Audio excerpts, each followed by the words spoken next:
Hey guys, welcome to my channel. I hope you're all doing very well, and yes, as you can see from the title of this video, I just watched the season finale of Peaky Blinders season 6. Let's talk about it.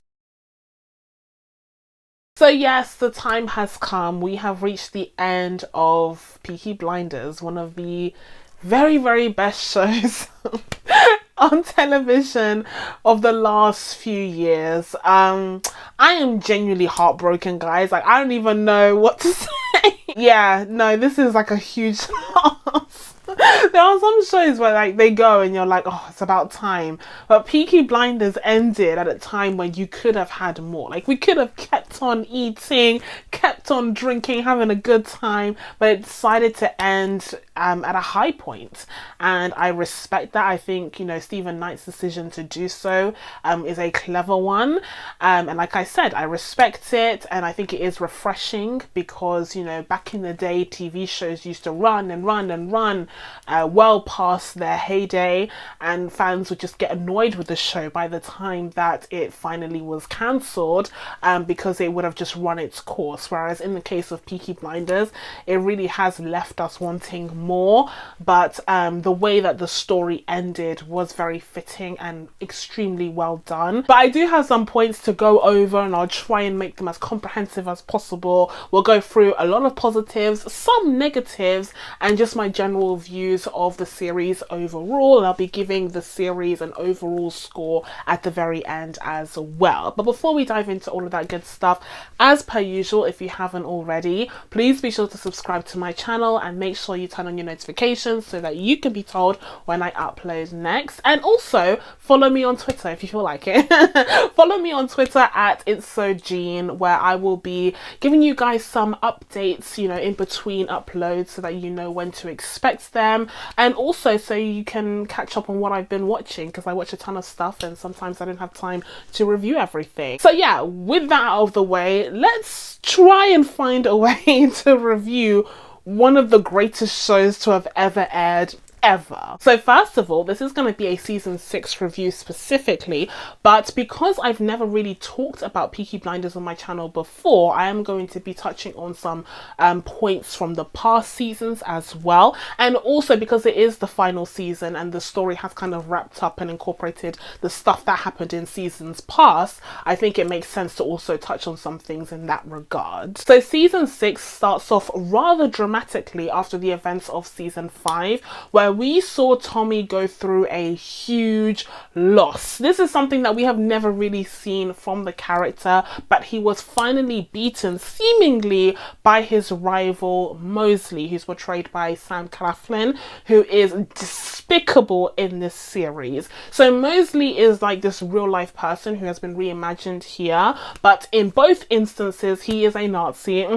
He is a Nazi, and he is coming into political provenance right at the beginning of the kind of emergence of fascism in Western Europe. And so we see him starting to spread this message in season 5, and then when we get into season 6 and in later episodes when we're 4 years past, we see that the movement has moved on substantially. It has grown substantially since we last saw the character. But anyways, at the beginning of season 6, we see Tommy come into terms with the fact that he lost against Mosley, despite the fact that he had a plan to take him down. And not only did he lose in terms of this battle, but there were actual casualties. There were actual people that he was close to that he lost, and one of them was Aberama Gold, but also another one was Aunt Pole. Now, of course, this tied into the real life passing of Helen McCroy, which was really sad and unfortunate. She was an incredible actress on the series, and we were all just devastated to hear about her passing. And so the season had to kind of find a way to incorporate that into the storytelling, but you could definitely feel her loss in the show because she was such an incredible character, and I was really sad to see her absence here. So they wrote it in as, you know, Aunt Pole having died as part of that whole coup that happened, and like I said, Tommy at this point thinks it's Mosley who actually bested him, but it turns out to be the IRA. That's a whole storyline which which we'll discuss later on when we talk about the things that didn't really work as well, in my opinion. But yes, in typical Tommy fashion, because he has lost, because someone has bested him, he's ready to give it all up. He's ready to give it all up. Like, Tommy has my whole heart. A few years ago, I did a video talking about VIP TV show characters, like TV show characters that really just make the whole show. Like, let's be real, they make the whole show. And guess who was on that list? Tommy Shelby. Absolutely. Thomas Shelby, like, iconic, truly an iconic character. We'll talk about it in a second. But yes, he's ready to give it all up and commit suicide, literally, like, in the field, like literally in front of his own house where his family live. But his wife manages to talk him out of it, and there are no bullets in the gun anyway. So he turns back around, forms a new plan. Like, that's just what Tommy is like. And this entire season, that's how he functions. That's how he operates, is that he makes this plan. Everyone is just a thing to be ticked off on his list of things to do, and he's just on autopilot. And you just see a completely different character now, where he's trying to be impassioned, he's trying to be just, you know, focused on the task at hand, not putting his feelings or thoughts or opinions into anything, just being results based constantly. And after those 4 years have passed, Tommy's businesses, both legitimate and illegitimate, have grown substantially, but also they have changed and shifted along with the times. And a huge part of his business, in especially like season 3, was getting into the alcohol business, because this was the time of prohibition in America, where alcohol was banned. I can't believe that was a thing, by the way. That is such a crazy time in American history. They banned alcohol. How? Not very effectively, clearly, but how? Like, that is actually mind-blowing. Like, congrats to America for trying something there. Like, it didn't work, but you definitely tried. That's cute. Anyway, so you guys banned alcohol and Tommy saw an opportunity, and he was like, okay, well, we're just gonna sell alcohol illegally, because there was a huge demand for that, because there was no, you know, legal alcohol available. So he made a ton of money out of that for those few years, but eventually prohibition was dismissed and alcohol was able to be sold again legally, and so there was no real money to be made in the illegitimate business anymore. So the guy turns to narcotics, and this is something that he was kind of forming in season 5, where he got involved with the Chinese and the opium trade.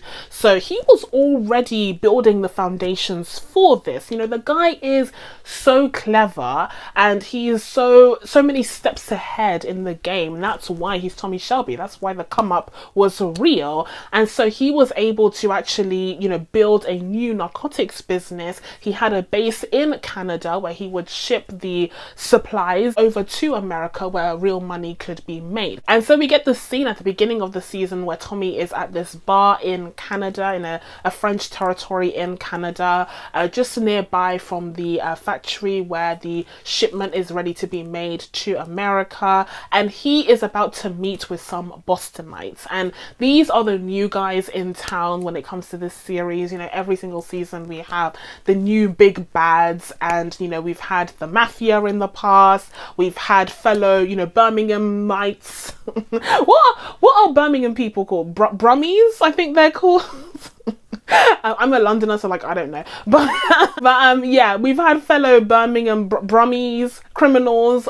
Basically, we see how, as the seasons go on, you know, the gang activity of the Peaky Blinders has evolved, and we love that for them. Anyway, so now they're dealing with the Bostonites, okay, the Irish immigrants who landed in Boston, and these Bostonites are introduced as the crew representing Jack Nelson, who is this season's big bad, or at least one of them. Now, when it comes to Jack Nelson as the big bad, as the villain of this season's story, I have to say, he wasn't giving what needed to be given. He really wasn't. Like, he wasn't that convincing as a big bad that could go up against Tommy. Like, this is the Tommy that has the experience, Tommy that has money, power. Like, he is literally the most powerful version of Thomas Shelby we have ever seen. scene, because he is at this point in his evolution, like I said, where he has achieved so much, and really the sky is the limit, as he said himself, like he has no limitations. So we really should be meeting up against a bad guy that feels worthy, like feels like a worthy adversary against him. But in reality, all of the information that we know about Jack Nelson as a villain comes from other people, and it comes from what other people say about him. But when you actually meet him, there are very few scenes where you actually get to see him be the horrific, terrifying gangster that took over half of Boston. Like, I'm just not convinced that that character really matches the reputation that is set up leading to his reveal. And I do think that is somewhat because the actor that they got to portray Jack Nelson isn't really a known actor. I think that was a mistake. I think they should have sprung for a known actor to really portray someone that is truly terrifying. And getting an actor who is well known, especially if that actor has portrayed other characters like this in the past, could do a lot of the groundwork to really portray this character as being terrifying and as a worthy adversary against Tommy. Because now that they got a more unknown actor, we have someone who we don't really know in terms of the story itself, but also someone that we don't really know in real life as an actor. And so you have to do a lot more work, a lot more explaining, and a lot more showing to really convince us that he is a worthy adversary. Whereas when you have like a Tom Hardy, when you have a Tom Hardy, you're already halfway there. Like, you're already impressed enough that Tom Hardy is in it that you don't really have to do as much explaining about his reputation. Although they did a great job explaining his reputation, Alfie Solomon's reputation on the show in the past. And it also doesn't help that the big bads in the past have been previously portrayed by more known actors, like Adrian Brody being the mafia boss, or, you know, Tom Hardy portraying Alfie Solomons, or even Sam Claflin, like, you know, he portrays Oswald Mosley here. And also, how can I forget the OG bad guy in Peaky Blinders, who was portrayed by Sam Neill, who to this day might still be the worst. He sucked, but he was so good on this show. So anyways, back to Tommy's foray into the narcotics business. He's trying to sell his high quality products straight from China to the Bostonites, and Michael is supposed to be his kind of you know, intermediary kind of contact between himself and the Bostonites. But of course, Michael is shifty as hell, for many reasons, as we saw in season 5, where he was trying to make a power play against Tommy. Hated that storyline. Hated that storyline, and hated that we got more of that storyline in this season. Anyways, but then on top of that, Michael is also upset because he blames Tommy for the death of his mother, Aunt Pole. Again, hated that storyline. Hated it deeply. I didn't care about Michael at all. Every time I saw him, I rolled his eyes. And his Lady Macbeth wife, who's portrayed by Anya Taylor-Joy, again, a big name, although she wasn't as big when she first got into this series, but you know, she's a huge name now, so it's kind of crazy to see them come up. Yeah, I hated both of them. I hated both of them with a true passion, because how dare Michael? My problem with Michael is that he never really earned this like thirst for power, because literally all that we hear from him and his independent ventures into, you know, business is when he squanders all of the company's money during the financial crash in America. That's literally all that we hear about his ventures into business. So why would we be convinced that he would have the acumen to actually take over the Shelby company? He's not, again, a worthy rival. He's not a worthy adversary. So it just seems so pathetic, and it seems unearned. At least if he had made some moves where it was like, oh, Michael, you're really clever. Like, oh, Michael, okay, Tommy, you could stand to learn from him. But no, there was never an occasion where you were like, oh, Tommy, you might want to hang up the boots. You might want to pass them over to Michael. Like, there was never that occasion. So this whole rivalry just didn't make sense to me, and every single second that was spent with Michael on screen, I just tutted and rolled my eyes. Michael becomes a part of Jack Nelson's scheme to kill Thomas Shelby and take over his business for his own. You know, he uses the fact that Michael has a personal vendetta against Tommy to basically get Michael to eliminate the competition. But at the same time, he's also playing friendly with Tommy, because he actually goes to the UK to try and, you know, test out the waters of fascism. in Europe. I'm so tired. He basically comes to the UK to just test to see how far along fascism has come. Like when you're like cooking a soup or something and you're like, this needs like 10 more minutes 10 more minutes to simmer. And of course he wants to be introduced to some of the top players in this field, and that's when Tommy comes in and introduces him to Mosley. So that's how they kind of tie in those two storylines, where you have Nelson meeting Mosley and planning to, you know, take over the world with their Nazism and their fascism. And meanwhile, Tommy is supposed to be the kind of intermediary between them. And again, this storyline to me just didn't work. It didn't work because, first of all, we didn't get a resolution to the storyline from season 5. Like, the whole storyline in season 5 was Mosley against Tommy. So introducing Nelson in there kind of muddied those waters, and it became a little bit unfocused as a result, because now Tommy is dealing with two different enemies, and also from all different fronts, because you have it from the illegal business side, but then you also have it from the more ethical kind of moralistic side, where Tommy doesn't agree with the ethics and morals, or lack thereof, of these fascists. So he's against them on that sense as well. But they never really fulfill either of those two storylines, or those two elements of this storyline, because it's just become so unfocused. Take for example the scene that we get in, I believe, like episode 4, where Tommy is literally sitting there at the table with these fascists, and he literally does the Nazi salute. He literally does the Nazi salute, and that scene is like forever ingrained in my mind. And for what?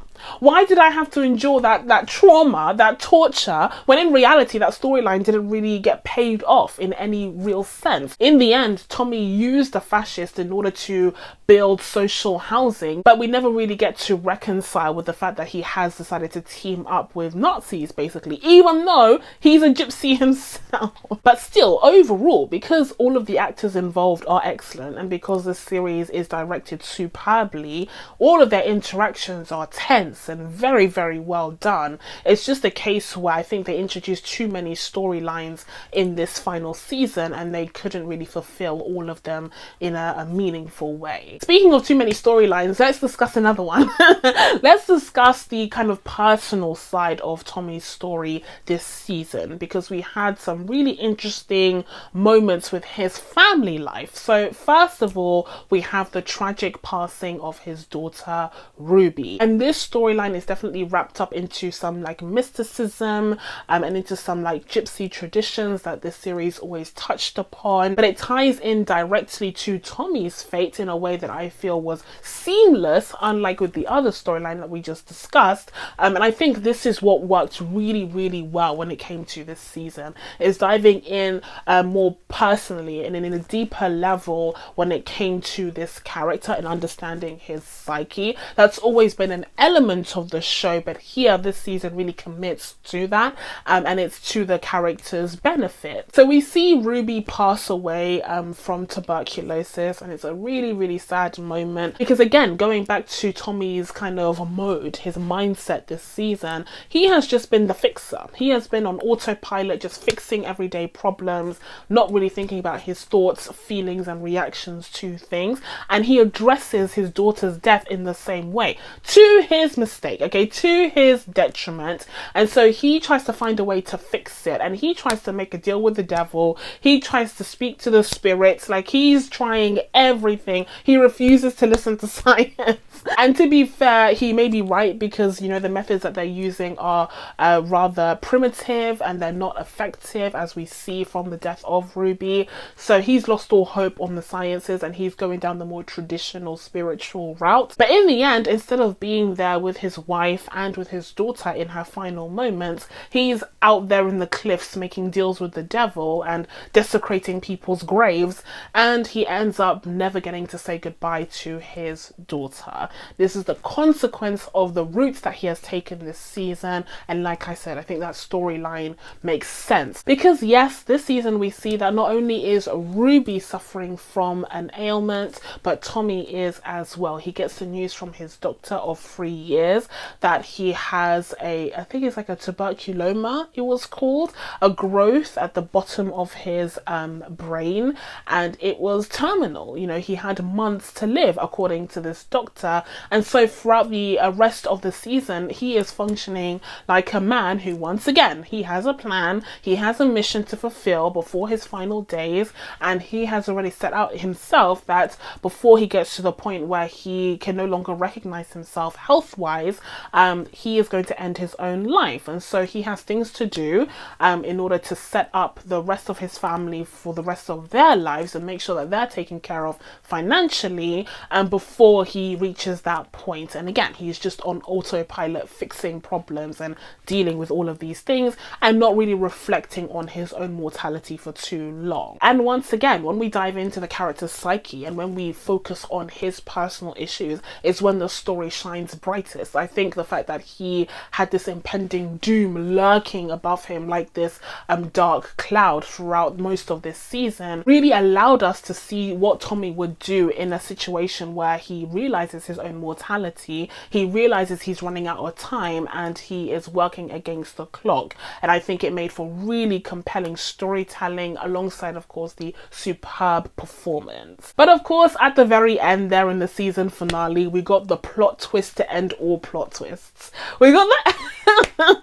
So just as Tommy is about to end his own life because he's decided he's done everything that he needed to do, he said his goodbyes, he doesn't want to, you know, reach a point where he is just, you know, suffering and in pain because of this disease. So he's going to end his own life now. But then he is visited by the spirit of his deceased daughter, and she warns him, she tells him, "You are not sick." And I was like, what is going on? Is this real? Has he already shot himself? Like, what's going on here? And then he picks up a newspaper from the ashes, okay, literally like a phoenix from the ashes, picks up the newspaper, and he sees that Mosley invited all of his friends to his wedding, to that blonde woman, and one of his friends included, of course, Tommy's own doctor. It was Mosley all along.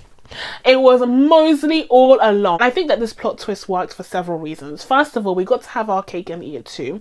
We got to see Tommy on a time crunch, literally, when it came to his mortality. But also we got to have him escape that ill fate, and we got to see him triumphant in the end and, you know, live, although, you know, live by himself, choosing to remain dead in the eyes of the rest of the world. So we got to have both of those elements, or those storylines, but also we got to see Mosley make this huge power play that was really missing from the rest of the series. Like, and even though we don't really see him do it, but the fact that he was the reason why Tommy was in such a state, thinking that he had only mere months to live, I think really adds to the reputation of Mosley in the series as being a true big bad. Because remember, in season 5, whilst we thought initially that Mosley had been the one to weasel his way out of Tommy's plans at the end of the season, it had actually been the IRA who had wanted Mosley alive for their own nefarious means to do with fascism. And so, you know, he'd actually not had much to do with his own success at the end of that season. So he, again, did not pose much of a worthy adversary against Tommy. So it's only through this trickery, it's only through this bamboozlement that he manages to show himself as the incredibly intelligent and nefarious bad guy that we've been waiting to see. But now that we've gone through the main outline of this season's storyline, as you can probably see, a lot of this season was focused on Tommy. For a show that is called Peaky Blinders and not Thomas Shelby, it sure is focused on one key character. And whilst Thomas Shelby is clearly a VIP here, and Cillian Murphy just destroyed this role, he ate and left no crumbs. None whatsoever. None for the other girlies to pick up. And we saw this season after season, but especially in season 6. Like, let's be real, by the end it just became the Thomas Shelby show. And that's one of the reasons why I think it's Joe Cole, the actor who portrayed John, he left because he recognized that this had become the Thomas Shelby show, and he wasn't wrong. It really was. But Cillian Murphy is just so incredible in this role. Like, how can you even fault the the show for focusing on this character when he truly is one of the most iconic characters to have ever graced the silver screen. Someone give him an Oscar. Someone give him an Oscar now, post haste. Someone give him an Oscar. Like, I don't care. You're going to say, oh, Oscars aren't for TV shows. He needs an Emmy. No. I said what I said. Give him an Oscar. Because his performance in this show is just unmatched. It's untouchable. But anyways, it's not the Thomas Shelby show. It is in fact called Peaky Blinders. And so let's talk about the rest of the gang, shall we? So because the show is so focused on Thomas Shelby, unfortunately the rest of the gang is kind of given the short end of the stick. And so they're basically asked to take like 20 minutes of screen time. That's not about Tommy, and make it work. Like, and I would say that the worst characters this season, the characters that suffered the most from this, absolutely Finn. Finn? What? Finn was done so dirty this season. I genuinely don't know why. Oh yeah, that's another storyline that I forgot to mention. Yeah, so Tommy has a new son.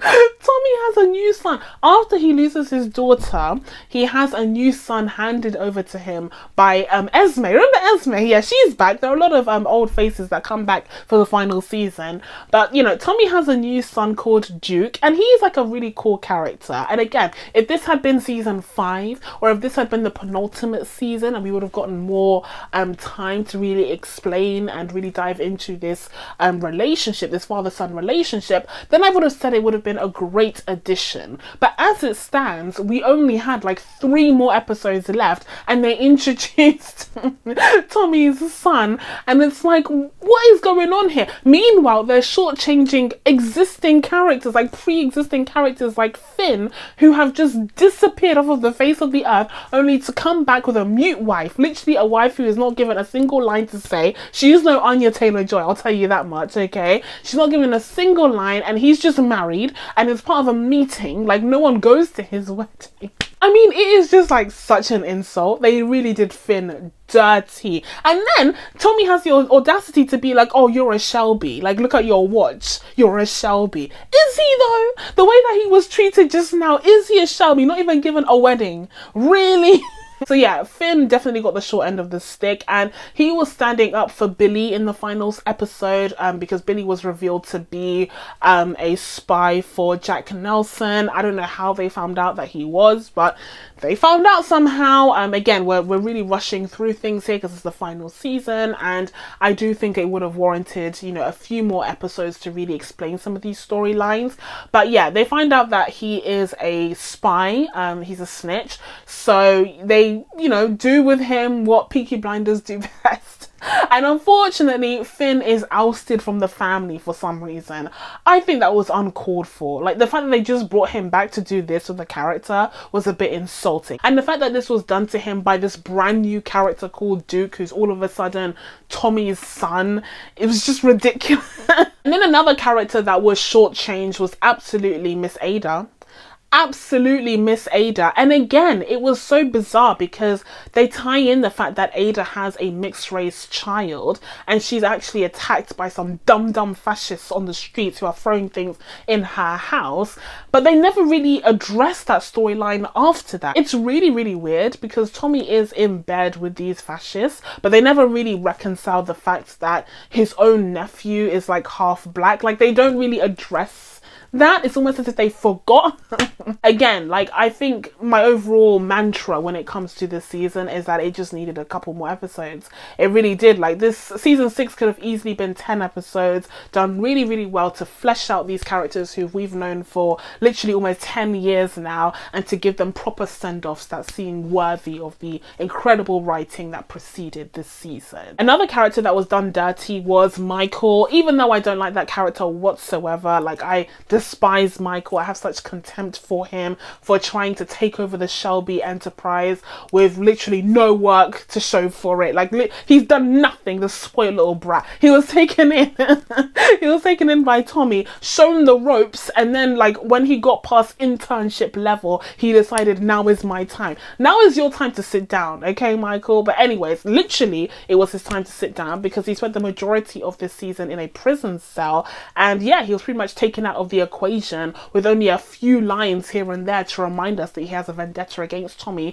because he blames Tommy for the death of his mother. And then in the end, that all comes to a head where he tries to kill Tommy by blowing him up in the car. And I have to admit, that scene may have been worth the entire Michael storyline this past, season 5 and season 6, because that scene was sick. Yes, it was. Yes, it was. That scene was sick as hell when Tommy was in that car and everyone in the country was like, Tommy Shelby, get out of that car. But then it turns out that they done a little switcheroo and yeah, Tommy was fine in the car and, the goons in the back were the ones who are blown up. I would say though, it was a little too close for comfort. Like I would have moved the car a little bit more forward. But yeah, that was a really nice sequence. Tommy, finally does what he needed to do, gets rid of Michael once and for all. And like I said, if we had seen more interaction between the two, then maybe would have meant more. But as it stands, Michael just became such a disappointing character who just annoyed me more than anything. Another character that was shortchanged was Lizzie.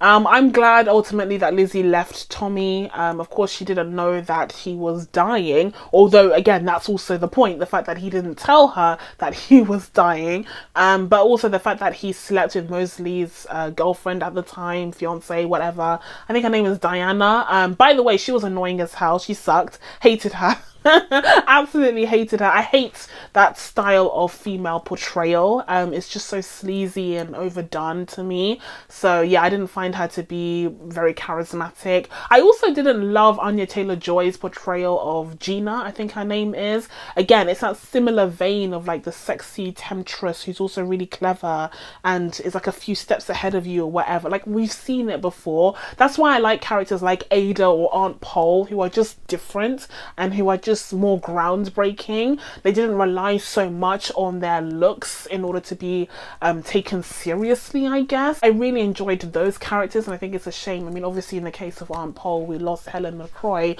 but in the case of Ada, I think it's a shame that they overlooked her in exchange for like Diana, because who cares about her?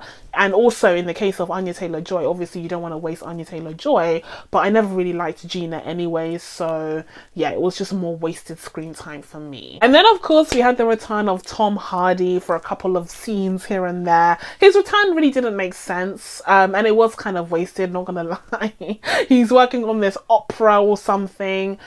Yeah, they could have done more with him. Again, like, there are just so many incredible characters in this show that it really just was a time issue, but they could have done more with him. I would have loved to see him go to Boston, start wrecking things up, He got remarried. I would have loved to see that wedding too.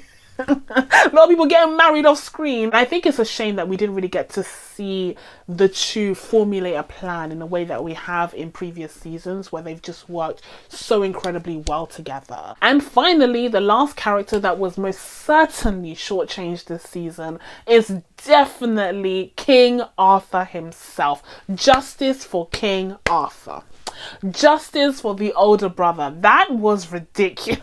Because even though he was one of the side characters who had the most screen time this season, most of the screen time was spent with him being really, really drunk or really, really high. He had a huge addiction problem this season. He was addicted to opioids, and that was pretty much his entire character arc.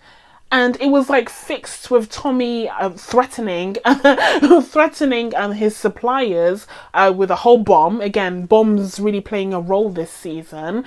And after that, Arthur was all fixed up, done and dusted, his addiction problem solved seemingly overnight. And I just think it was a bit of a shame. Like, again, even though Tommy has always been the VIP of the show around him has also always been really, really clever and really, really inventive in the way that it incorporated these other characters as part of the story and really made it feel like a family business. But now, with season 6, it felt more like a solo enterprise, therefore wasting a lot of these incredible characters that have amazing writing behind them and also incredible performances performances. So even though we got some really great moments with Arthur in this final season, especially the action sequence that we get in the last episode, where we get a glimpse of the old Peaky Blinders with the action-packed sequences that we loved from years before, I do think that overall his storyline was a little bit underwhelming. It didn't do the character justice, but still overall I have to say that I am truly heartbroken that this series is over. Like, I don't know, what am I supposed to do now? What am I supposed to do now? Because I have like all of the Marvel stuff and like comic book movie stuff, and yeah, and I love it. Oh god, don't get me wrong, I love it, but like Peaky Blinders was my jam. And guys, listen, within a few weeks, I'm also going to be losing This Is Us, which is just going to make me cry and cry and cry. I'm going to cry for days. I'm going to cry for days when I lose This Is Us as well. Like, This Is Us and Peaky Blinders are just two superb shows that have nothing to do with comic book anything, that I've really, really loved over these years. And they're kind of like a part of my annual experience, and I'm really, really sad to see Peaky Blinders go. So even though I do have critiques of the show, I just think it's so superb. Like, the critique is that I want more. That's the main critique. And so with all of that being said, I'm going to be giving Peaky Blinders season 6 an 8 out of 10. And I'm going to be giving Peaky Blinders overall, I mean, let's face it, it's a superb show, a 9 out of 10. But that's it from me. Now that I told you guys my thoughts on this phenomenal show, it's time for you guys to let me know what you thought of this series down in the comments below, especially if you're from the UK. Like, people in the UK worship Peaky Blinders, okay? Like, this is really just a huge loss for us all as a country. We need to come together, guys. We need to heal. But yeah, what are your thoughts on this final season and the show leaving us for good? Hopefully we'll get a spin-off. Perhaps that's why they introduced Duke, for spin-off potential or for movie potential. We shall see. But in the meantime, please be sure to subscribe to catch new videos coming up. Thank you guys so much for watching. I really, really appreciate it. And I will see you in the next one. Bye.